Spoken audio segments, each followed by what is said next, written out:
Welcome back to Shore Sports Talk, sponsored by Shoreline Wealth Management on 94.3 The Point. I am Vin Ebenau. I'm joined by a couple fellas from the Jersey Shore BlueClaws, Joe Ricciutti, president and GM, and Greg Giambarisi, the broadcaster for the BlueClaws. And we're talking Jersey Shore BlueClaws, getting ready for the season that starts up in a couple weeks' time, starting with a little mini road trip in Brooklyn, and then it's back home to Lakewood and the Jersey Shore. So first, before we preview the season, Joe, Greg, welcome on in.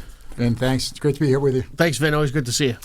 So some coaching changes in the offseason. I know Greg Brodzinski's taken over as manager. Greg, some new coaches. What can you tell us about the coaching staff and some of the players? Yeah, Greg Brodzinski's going to be the manager. Really cool story. So he's from Bishop Eustace, outside of Philly. So not that far from here. He's from New Jersey. And he's one of four sons in his family, and all four named after members of the 1980 World Series champion Philadelphia Phillies. So his name is Greg. He's named after Greg Luzinski, the Bull. That's what they call Greg Luzinski. And they call this Greg Bull also because of that. So, he'll be here. And then the pitching coach, his name is Phil Kandari, who is a local guy, a Jersey guy. He's from Cliffside Park. He went to Seton Hall. Coached at Seton Hall and Rutgers. He's also a licensed psychotherapist on the side. That's a side gig. Most people's side gig is like, play golf or something. Some good communication in the dugout. So he does that. This will be his first year in the Philly system. So looking forward to meeting him. Chris Adamson is back. He was our manager a couple of years ago. He was on the staff of Team Australia that had a great run in the recently concluded World Baseball Classic. The hitting coach, his name is Brock Stassi, who played for the BlueClaws in 2012. So he'll be the second former BlueClaws player to serve as a BlueClaws coach. So it'll be a fun staff, and looking forward to the season. And he is a font of information, isn't he?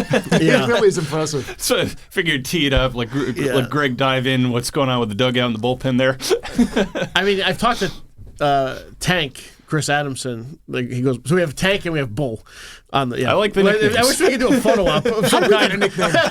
But, so I talked to him a few times during Australia's run, and he managed a team in Australia, the Adelaide Giants, in the Australian Baseball League. They won the title. So I've been talking to him. I've talked to Luzinski a few times. And I haven't talked to Brock Stassi since he played his last game with the BlueClaws 10 years ago. So 11 years for ago. A reunion. So I'm looking forward to seeing him,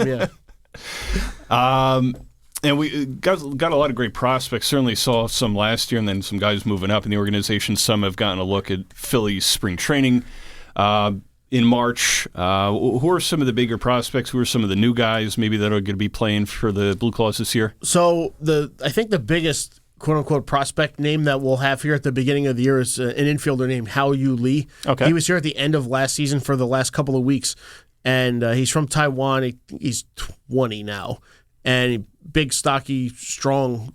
He's strong as an ox. Oh, wow. So we got Ox he's Bull. very Ox good. Bull, Definitely looking forward to seeing him again in a full season. He'll play second and short. As far as some of the other guys, we'll see. They'll announce the roster over the next couple of weeks. A couple of guys that were here at the end of last year that'll probably be here, I would guess. An infielder named Kendall Simmons, who played pretty well, an outfielder named Marcus Lee Sang, who'll probably hit at the top of the order. He's a lefty with speed and a little pop. So I think those two on the pitching side, honestly, we'll see. There's just so many different options. I know one guy, a friend of mine in Florida, raves about a pitcher named Jaden Estanista, who's from Curacao, and he pitched for the Netherlands team in the World Baseball Classic and looked really good. He's 21, but he had been hurt, and then they had the COVID year where they didn't play, so he's still relatively inexperienced. He could be here at the beginning of the season, maybe in the middle of the year. The Phillies' first-round pick in last year's draft is an outfielder named Justin Crawford, who is the son of Carl Crawford, and he's a cousin of J.P. Crawford, who played for the BlueClaws in 2013 and 14 and is now the shortstop for the Seattle Mariners. Family legacy there. Yeah, so that'll be cool to have two Crawfords. I don't think we will have Justin at the beginning of the year, but I think at some point later in the year. Yeah, that'd be fun. It was impressive that he does that without any notes. Greg's the man. Yes. Lot of information. A lot of great prospects with the high, of course, BlueClaws high affiliate of the Phillies, Joe. Great prospects to watch on the field and a lot of great entertainment and value across the ballpark. So people can come and watch a lot of great baseball throughout the course of the season and really have a fun afternoon or a fun evening. So what are some of the things you're looking forward to with the 23 season coming up? I think first, with the season coming up real quick, we're excited to welcome everybody back. I think the thing that we're looking forward to most is just being able to open up the gates again and say hi to thousands and thousands of friends that we haven't had a chance to see since the last game of the season. So that's the highlight of just being able to open up again and welcome everybody back, particularly after the last couple of seasons. And although last season felt like a normal season again for the most part, but we're really excited to open the gates and welcome everybody back. So this year, in addition to all the great stuff that everybody's accustomed to with the BlueClaws, all the boardwalk games and mini golf and all the fun stuff, fireworks nights. There's some new promotions and that we're doing this year. We're adding a couple of, we're adding another Marvel night to the schedule, nice. Which was two really huge nights for us last year. It was really exciting to do the Marvel nights. Last year was the first year that the minor league was rolling out the Marvel nights in the current construct. Yeah, so the Major League Baseball came up with a great program with Marvel, and a real partnership with a global brand like that, right, is pretty great for the minor league teams to be able to do. So we had Spider-Man here at one game, and we had Thor here at a different game, and we wore special jerseys and everything. It was cool. So this year and both were sellouts. They were two of our three, maybe four biggest crowds of the season last year. They were sellout crowds. And this year we've added a third one. We're going to have Black Panther at one on May 19th. We're going to have Spider-Man on June 24th, and we're going to have Captain Marvel on August this one I need notes. We're going to on August the 5th, we'll have Captain Marvel here as well. But the cool part is that this year, as part of the second phase of this program, is Marvel designed alternate logos for every team in the program, of which there are, I believe, 95 across minor league baseball. So we have an alternate BlueClaws Marvelized logo from a Marvel designer and their team. Awesome. And it's pretty cool. Yeah, it's a strong crab kind of like exploding out of the water, and you can see like the water tail that he's left in his wake as he jumps out. So, those hats are on, and merchandise with that logo on it are on our website right now, and we'll wear them at the game, and we'll have a special Marvel jersey that we'll wear in one of those three games as well. So we get to kind of take it to another level this season, and I think that's something that we're really excited about. And actually, when we put single game tickets on sale at the beginning of March, they were all in the top few games that we saw people interested in, and one of them's in May, but one of them's also in August, and we were still moving the needle there. That this far out is really cool to see. So we had such success with the two that we did last year. We decided to add a third one this year. There's still fireworks every Friday once we get into June. Plus opening night, of course. Yeah, plus opening night. There we go. And actually, opening night this year, it's on a Tuesday. So since everybody enjoys Thirsty Thursday so much, we decided, hey, why don't we do a Thirsty Tuesday? Yeah, so we went up with a Thirsty Tuesday with beer specials around the ballpark. There's going to be a whole lot of new food and beverage around the ballpark, which is always fun and exciting. Nice. This is actually the second year that we're going to be rolling out the Blue Wave bar, which is the there we go. bar up on it's got some the good suite eats level. there. Yeah, that was There's fun. a great Vin and Joe interview from the bar on YouTube. You can find it from about this time last year. Yeah. I watch it often. But so this is the second year with the Blue Wave bar. It was particularly great about that. It was so well received last year, and we figured that it would be. But it's always nice to walk in and see it crowded and see the bar, two people deep, and all the tables packed. So that was a lot of fun, and it rolled out how we envisioned it. It looks like we wanted it to look. We wanted it to look like a cool little beach bar. If you remember the old bar that was upstairs, it was it looked more like a saloon than a bar that you might find. Yeah, so we redid that, did a new menu for up there, and it just has a whole different look and feel. So so that was pretty cool. They've been doing some work on our office, so I've been working out of the bar. Oh. Unfortunately, it's not stocked yet. For the last couple They saw you coming. Yeah. For the last Greg's few weeks. get work done. So, What can I get you?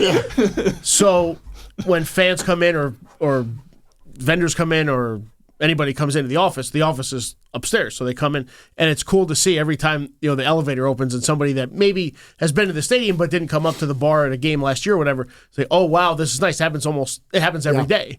And for people that haven't necessarily been up there, I recommend it. It's much different than it used to be. And there's also at a game you can watch the game from there. There's a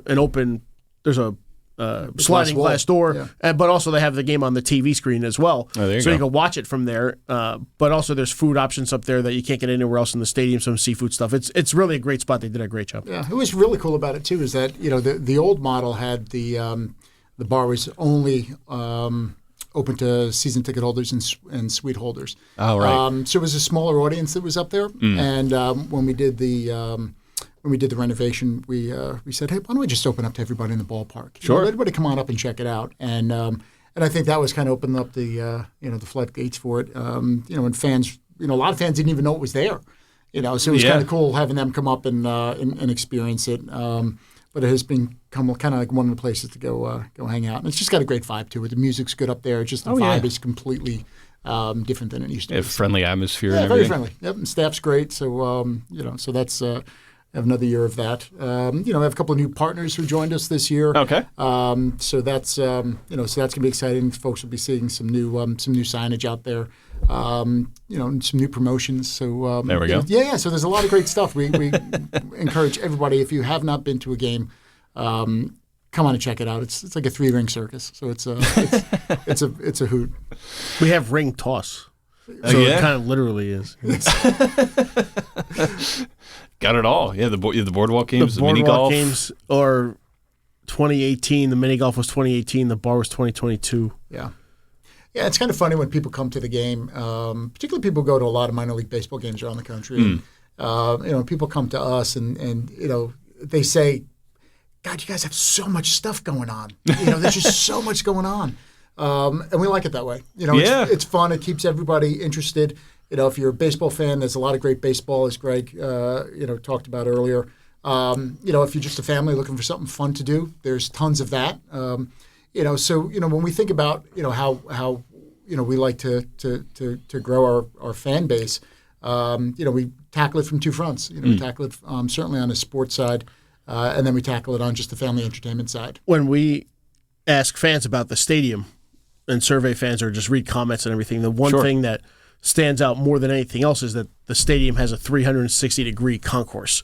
And nowadays you see a lot of these stadiums that are built in like downtown areas, and they're kind of like jammed shoehorned in. Yeah, so that's somewhat a good limited. point. Or even some older stadiums, they just didn't do that. You as a fan could go foul pole to foul pole, but not across the back of the outfield. But when they built this stadium, 2001, and it's held up unbelievably well. Yeah, It's they made sure that they put in a 360-degree concourse, and it's fantastic. And then when our ownership team came in, Shoretown Baseball in 2017, they wanted to make sure that we did a better job of utilizing all the areas. So that's where the mini golf course came in.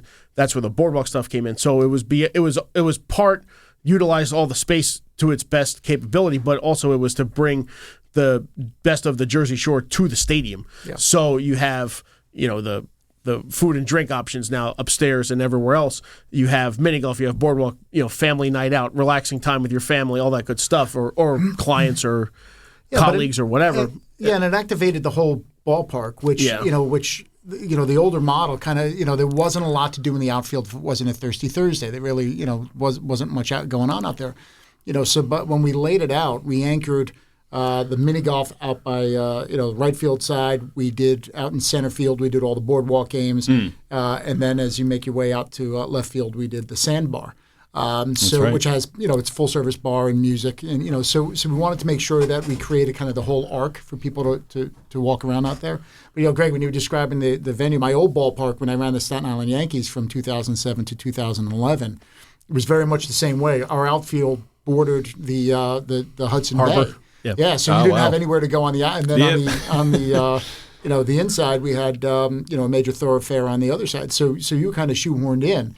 And I had been back to the ballpark there. I went for my daughter's graduation in June. And I remember walking on a concourse with my wife and I hadn't been back since, right? So, you look at it now, my point of reference is our place, right? So, you're looking at this kind of, this horseshoe kind of shaped and everything felt a little bit tight. Concourse felt a little narrow. And I remember thinking, God, we should jam 6,000 people in here? What were we thinking? No wonder it felt great. I went to a game in Brooklyn, and I was the view there is unbelievable. It's the ocean. It's right up against the boardwalk. Okay. But, yeah, you can't walk around. Yeah. And my favorite stadium in the Sally League that I've been to is Greenville. It's modeled after Fluor Field. It is Fluor Field. It's modeled after Fenway Park. With a green monster and everything. Oh, right. But, again, you can't go past any foul pole. It's beautiful. They do an amazing job. But having that ability for a fan and really a family with kids and everything, they're running around, to be able to walk all the way around and spend an inning on the grass berm, an inning at the boardwalk, an inning playing mini golf, couple innings in the seats, it is really unparalleled. Yeah, we're blessed with a great venue. It really is. And it's held up. It's held up. I mean, it's 22. This will be the 22nd season. We skipped 2020, unfortunately, but it opened in 2001, and there are ballparks that open now, and they're new, but this is as good as anything out there. Yeah, and any of the updates you guys have made to the ballpark over the years has stood the test of time as well. It's been done really well, and people continue to come out and check out all the different events, the different foods, certainly the different giveaway nights or fireworks nights or the different alternate jerseys, which are pretty awesome. So, I mean, there's a lot that people can go and enjoy and watch, from baseball to, hanging out. Yeah, and fireworks nights are always, a lot of fun too. And, I would do them every night if I could. I would do them every single night. But why not? Yeah, and it's funny. One of our, when we first started loading up the schedule with fireworks nights, I remember one of our front office folks was asking a question like, you're doing these how many nights? Like, isn't it? But it's the same show, right? But for us, we've seen it.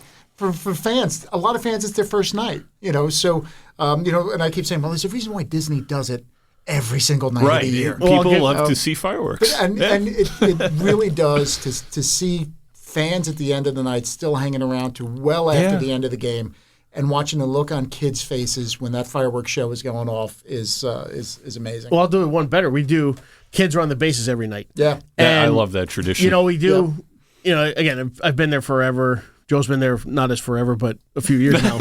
And getting there. Yeah. Getting there, yeah, really. I think I had more hair when I started, that's for sure. I know I did. So you see every night these kids get to go on the field and not just sit in the stands. The fireworks are great, don't get me wrong. Oh, yeah. Not just sit on the stands and watch the fireworks. Go on the field and run the bases. And it's an experience that you can't beat for a young kid, 5, 6, 7, 8, maybe plays Little League, and now he's watched the game, he's got an autograph from a player, and now he gets to go run around on that field.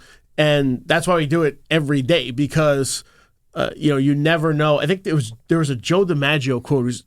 He said, you give your best every day because you never know who's watching you for the first time, or who's watching a game for the first time. Absolutely. And that's why you do that every day. And the other one that we do this year, we're doing it on June 11th, is the post-game father-child family catch on the field. That's a great tradition. So we've done it on Father's Day. Unfortunately, we're on the road this year on Father's Day, so we're just going to do it a week earlier. And it's amazing. Last year the line wrapped around to get on the field. It went from the stands down the first base side, right beyond the dugout. It wrapped around past center, down the right field foul line, past the boardwalk games in center, out past the batter's eye in dead center, towards the left center field. We call it the Chick-fil-A fan zone, but toward out there. So, I mean, just an enormous line. People out there for 45 minutes. And again, that's something that you're not getting anywhere else. You're going to get it here. You're going to get it on that day. And not only that, it's an experience that is unparalleled for a family. It's really exciting for the kid, and obviously the baseball part kind of ties in, because most kids learn to play catch with their dad or whatever in the in the backyard when they're backyard, 4 or playing 5 Little years League and old or everything. whatever. So to get to do it on the field is really cool. I think that's one of the great things about minor league baseball is that we, that magic, and because we're an intimate venue and we're a small venue, we can do a lot of that stuff and, give, kids an opportunity to go down on a field. And Greg, you're right. I mean, this is, this is somebody's first game. And to be able to actually go down on field, particularly after watching a baseball game where they're just, amazed, they're watching, kind of future Phillies down on the field, and then they get to go stand on that field as well and go look into the dugout and stuff. I mean, it's kind of amazing, and we never lose sight of the opportunity that we get to provide for fans and for kids. Again, particularly, running the bases is one of those moments. And I remember, I don't know if you remember I think it was last year, where it was the end of kids run the bases. Everybody had cleared off the field. And then I was up on the concourse and I saw a mom with their kid who missed kids run the bases. And they were bawling. Oh, sure. Then they thought it was over. The gates had closed. And I said, can I help you? And they said, yeah, he missed kids run the bases and he was looking so far. I said, come on, let's go down and we'll do it. Oh, wow. Right. So I went down on the field and our MC was still down there and a couple of the folks from the promo team. We just announced it to, welcome to Kid Runs the Bases. And and they took their lap and loved it. And the mom was just so thankful. That's great. So, and that's the stuff that I think, those are those special moments that we get to do that, it really makes all the hard work of putting up a season, it makes it really all worthwhile. What are some things as we start wrapping up our conversation here this morning? Each of you, let you answer some things you're looking forward to with the upcoming season, either on the field or different events occurring over the course of the BlueClaws season. We had a beer that debuted last year. Oh, that's right. Called Real Claw, and it was our number 2 selling beer in the stadium. Behind the beer that we sell for $2 on Thursdays, so that was pretty good. So we did that in conjunction with Heavy Reel Brewing in Seaside, and this year we have the Heavy Reel Brewing Tap House at Shoretown. Mouthful, but that's what it's called, and it's going to be right in the concourse there behind Section 109, and they'll have 6 or 8 different Heavy Reel beers, including Real Claw, there at every game. So nice. That's really good. We do the summer concert series, which has always been really popular. So we'll have the Snakes there for Irish Heritage Night on June 10th. We'll have a Springsteen tribute band called Asbury Fever on July 8th, and then Grateful Dead Night on August the 19th with Splintered Sunlight. So I love those band nights because you get people that don't ordinarily come to a game, but that's okay, and you get just amazing energy in the stadium from the band and down in the sandbar. So looking forward to that. And then the other thing I'll add is that we're doing Fiesta Fridays in the sandbar. This is new at Friday games beginning in May. Okay, May 19th will be the first one. So the sandbar will be decked out a little bit differently. We'll have tacos, nachos, margaritas, and some other stuff down there, and just to try to create a good atmosphere on Fridays. More food to check out in the sandbar. Yeah, and then starting in June, of course, they have the fireworks every Friday too. So and just I really am proud of the partnership with Heavy Reel in coming up with the Real Claw beer. It's something that we had in the works for a while, and we were looking to find a really good partner to do it. And we had a real good time doing the tasting and trying to come up with the right beer for it. And they nailed it. And we were so pleased not only to see it being so successful in the ballpark, but man, what a blast it is to be able to go out to a place and actually see it on the shelves. Yeah, that is really cool. Yeah, that's really cool. And so for sure, it's a great product. I recommend if you stop in your local bar, ask them to carry it. It actually really is a good IPA. And I'm not a huge fan of IPAs, and it's a really good one. So I think launching that. Doing the Blue Wave Bar this year is 2 things that I'm looking forward to. Certainly all the promotions that we're doing and just again to be able to open up the doors and welcome everybody. It's like we throw a party every night for like 7,000 people, and our job is to make sure that everybody's having a good time, eating and drinking and laughing, and at the end of the night. feels like they were at home and want to come back. Absolutely. Love it. You guys always put on, great entertainment, too. I love watching the games, and then there's so many different events or giveaways and different themes throughout the course of the season. So there's so much for people of all ages to enjoy about going to a Jersey Shore BlueClaws game, and appreciate both of you coming in to give us a little preview of what's ahead. Yeah, thanks, Vin. Yeah, opening night is April 11th, so tickets, get them at BlueClaws.com. Actually, if you want, we're going to host an exhibition game with Double-A, the Reading Fighting Phils, or the Phillies Double-A affiliate. There you go. On April 4th, and those tickets are $5, and anybody who buys one for that will get a complimentary ticket to opening night on April 11th. So nice. There's the move. Get that ticket for opening night by getting the ticket for the exhibition game. And that'll be a cool experience because people will get to see players that played for the BlueClaws last year in most cases. And now they'll play against them, and you get to see a Double-A team. So we went from low A to high A a couple of years ago. Now you're going to bring the Double-A team in for one day. With a lot of former BlueClaws, future Phillies in there, so that'll be a unique experience. April 4th at 5:00. Okay. For the exhibition game. I think it sounds like a lot of fun. That's gonna be a hoot. Well, some bragging rights on the line there. Yeah, definitely. Greg, Joe, thanks for coming in and talking about the BlueClaws. Thanks for having us. I appreciate it. That is Jersey Shore BlueClaws president and GM Joe Ricciutti and BlueClaws broadcaster Greg Giambarisi. Go check out the Jersey Shore BlueClaws this season at Shoretown Ballpark in Lakewood, and go to BlueClaws.com for more information and enjoy a BlueClaws game or a bunch of them this summer. Right at Shoretown Ballpark. More Shore Sports Talk, sponsored by Shoreline Wealth Management on 94.3 The Point, right after this.